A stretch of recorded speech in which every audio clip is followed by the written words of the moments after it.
बताओ, जो बाबा अपना खुद का इलाज विज्ञान से और डॉक्टरों से कराता हो, क्या वो बाबा किसी का इलाज पर्ची से कर सकता है? मध्य प्रदेश के अंदर जितने भी आडम्बर पाखंडी बाबा हैं, इन सबको आप साथ दे दो, दामोदर जेल भेजने का काम करेगा। ये दामोदर वादा करता है। बोलो, उसकी औकात है मेरी छतरी बांधने की?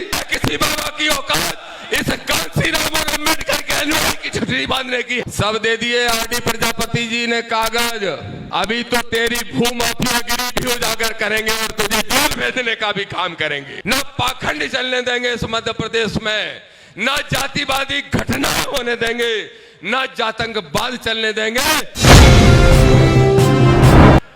इस देश के अंदर आज दो विचारधाराओं के बीच में संघर्ष है। एक तरफ वो लोग हैं जो बाबा साहब द्वारा लिखे हुए संविधान को, मानवर कांसीराम साहब द्वारा खड़े हुए मिशन को समाप्त करना चाहते हैं, और दूसरी तरफ वो लोग हैं जो बाबा साहब के संविधान का एक पन्ना भी नहीं फाड़ने देंगे, और जो बाबा साहब के पन्ना को फाड़ेगा उस सरकारों को फाड़ने का काम करेंगे। दूसरी तरफ मेरे साथियों वो लोग हैं। एक तरफ की सेना में जो संविधान विरोधी सेना है, उस सेना में वो सत्ताधारी बड़े बड़े लोग, मनुवादी लोग, सामंतवादी लोग, लेकिन दूसरी तरफ के जो सेनापति हैं वो हमारे बड़े भाई आदरणीय चंद्रशेखर आजाद जी हैं। हमें गर्व की बात है, हमारे लिए प्रसन्नता की बात है। इसलिए आज मैं कहना चाहता हूं मेरे भाइयों, भाई ने कहा कि कोई चिंता नहीं समय की, लेकिन फिर भी मैं समय में बात खत्म करने का प्रयास करूंगा। और मैं कहता हूं मेरे साथियों, नौजवानों, आदरणीय रविंद्र भाटी जी ने कहा कि दामोदर जी भगवान श्री कृष्ण के वंशज भी हैं।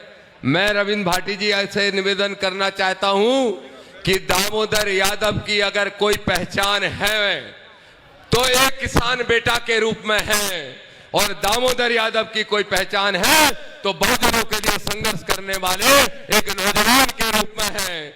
और उसी पहचान को जारी रखते हुए मैं आज एक ऐतिहासिक बात घोषणा करना चाहता हूं, और ये घोषणा बहुत महत्वपूर्ण है मेरे मीडिया के साथियों, बहुत महत्वपूर्ण घोषणा है। दामोदर का जब नाम आता है तो दामोदर के नाम के साथ ही यादव जोड़ा जाता है। मुझे गर्व है कि मैं यादव जाति में जन्मा, लेकिन इस बात का गर्व और ज्यादा महसूस करूंगा कि आज इस देश में जहां आरक्षण को समाप्त करने वाली ताकतें सक्रिय है, आज तक बीपी मंडल की कमीशन की रिपोर्टों को आज तक इस देश के अंदर लागू नहीं किया गया। तो मेरे भाई आदरणीय विनय रतन जी से भी मैं कहना चाहूंगा, हमारा दामोदर का एक ही सपना है, एक ही लक्ष्य है, और भाई को मैं इस बारे में बता चुका, और भाई इस बात को अच्छे से जानते हैं कि दामोदर का अगर कोई सपना है तो सपना है कि पिछड़ों और दलित भाइयों के बीच में भाईचारा बना के गठजोड़ करने का। और ये गठजोड़ कब होगा? ये गठजोड़ तब होगा जब दामोदर यादव यादव बन के नहीं, बल्कि दामोदर यादव मंडल बन के काम करने का काम करेगा। इसलिए आज भाई के सामने बोल रहा हूं, हमारे नेता राष्ट्रीय नेताजी के सामने बोल रहा हूं कि दामोदर यादव के नाम के साथ आज से दामोदर मंडल लिखा जाए। मैं ये आप सबसे प्रार्थना करना चाहता हूं। बोलो सहमत हो? पीछे तक बताओ सहमत हो, ताली बजा के बताओ कितने सहमत हो।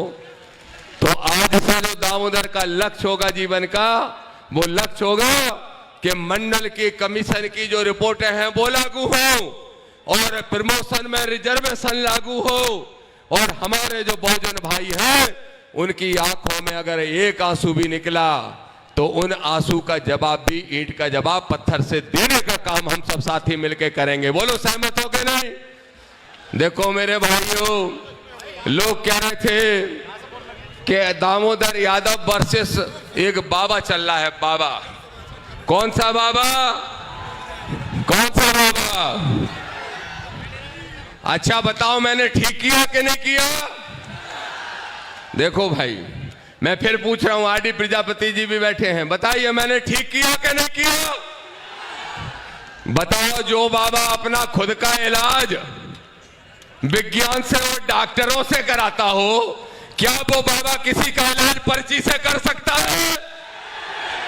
आज मैं संगमरमर की धरती से संदेश देना चाहता हूं इस इंदरगढ़ की ऐतिहासिक धरती से, ऐतिहासिक सभा से, ऐसे मध्य प्रदेश के अंदर जितने भी आडंबर पाखंडी बाबा हैं, इन सबको आप साथ दे दो, दामोदर जेल भेजने का काम करेगा। ये दामोदर वादा करता है। बोलते हैं दामोदर ने अगर राष्ट्रपति को शिकायत कर दी, दामोदर यादव गैर संवैधानिक यात्रा को रोकने के लिए अगर कोर्ट चला गया, तो बाबा बोलता है दामोदर की ठठरी बार देंगे। क्या बोलता है?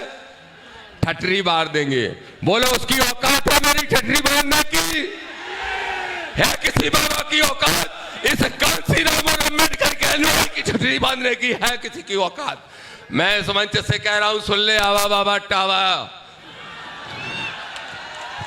सुन ले, तेरी औकात है तो सब दे दिए आरडी प्रजापति जी ने कागज, अभी तो तेरी भू माफियागिरी भी उजागर करेंगे और तुझे जेल भेजने का भी काम करेंगे।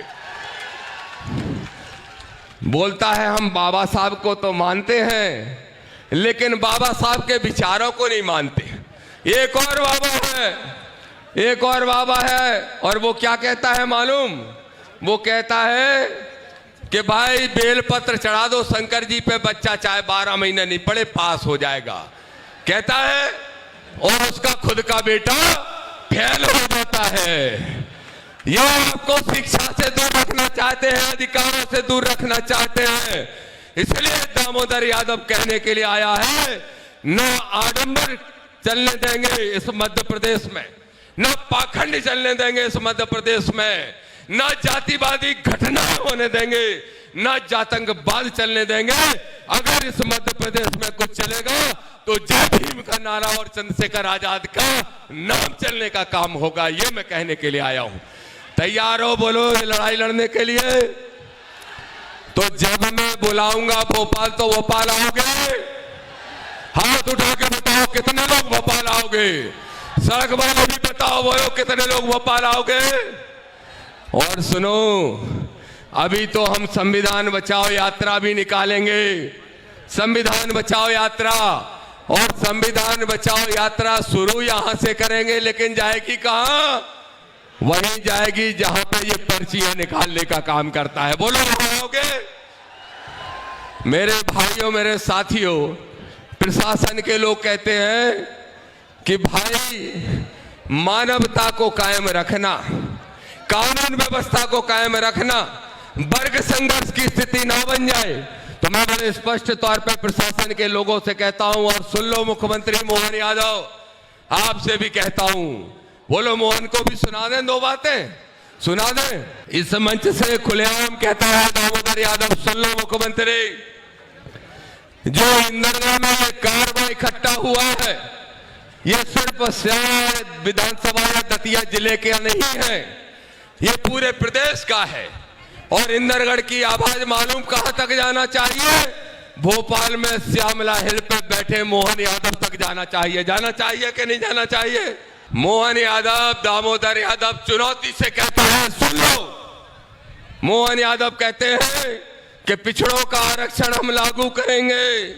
मोहन यादव कह रहे थे कि ओबीसी का जो 13% होल्ड है उसको मैं डंके की चोट पे लागू कराऊंगा।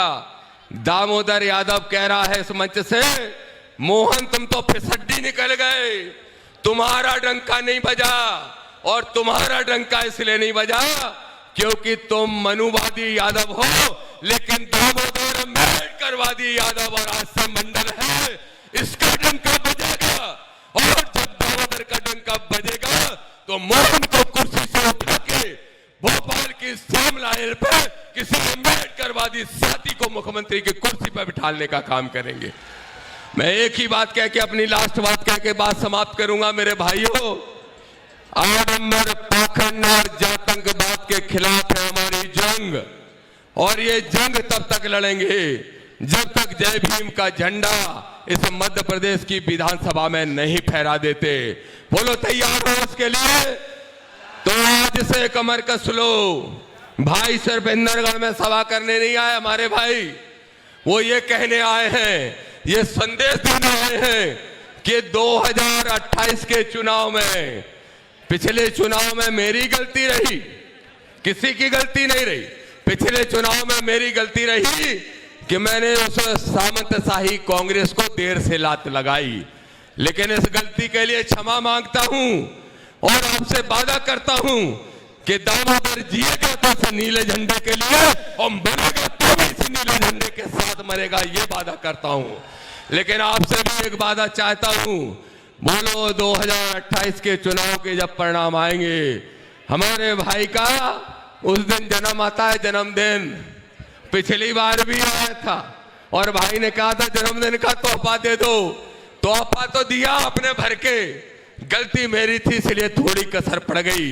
अब बोलो जब अगला 2028 का परिणाम आएगा तब यहां पर सरकार बनाने का काम करोगे कि नहीं करोगे? हाथ उठा के मुझे बताओ। बोलो अगली सरकार अपनी बनाओगे? बोलो चंद्रशेखर आजाद जी का जो सदन के अंदर का भाषण है उसको साकार करने का काम करोगे? जब भी दामोदर यादव, भाई नरोत्तम जी, भाई रविंद्र भाटी जी और हमारे सारे साथी आवाज से आवाज मिलाकर बहुजनों की लड़ाई लड़ोगे, बोलो भारत को साथ देने के लिए आओगे कि नहीं आओगे? आप सब साथी यहां पहुंचे, आपको बहुत बहुत आभार, बहुत बहुत धन्यवाद देता हूं। मेरा प्रयास है कि सुबह 3 बजे तक हम पहुंच जाएं, हेलीकॉप्टर में बैठ जाएं और समय से दिल्ली पहुंचने का काम करें। भाई ने भले ही कह दिया, इनका तो बड़ा मन है, लेकिन मैं जानता हूं, मैं इस बात को जानता हूं कि इनका समय बहुत कीमती है। भाई ये वो आदमी हैं, वो व्यक्ति हैं, वो शख्सियत हैं जो कांसीराम साहब के सपने को अगर इस देश में कोई पूरा कर सकता है, उनके प्रयास जो पीछे छूट रहे हैं अगर उनको कोई पूरा कर सकता है इस देश के अंदर, दामोदर तो तुम्हारी लड़ाई मध्य प्रदेश में लड़ लेगा, लेकिन जब देश में लड़ाई लड़ने की बात आएगी तो सिर्फ एक और एक ही नाम है और वो नाम है मेरे भाई चंद्रशेखर आजाद का। आप सबको बहुत बहुत धन्यवाद। सभी को जय भीम, सभी को जय भीम।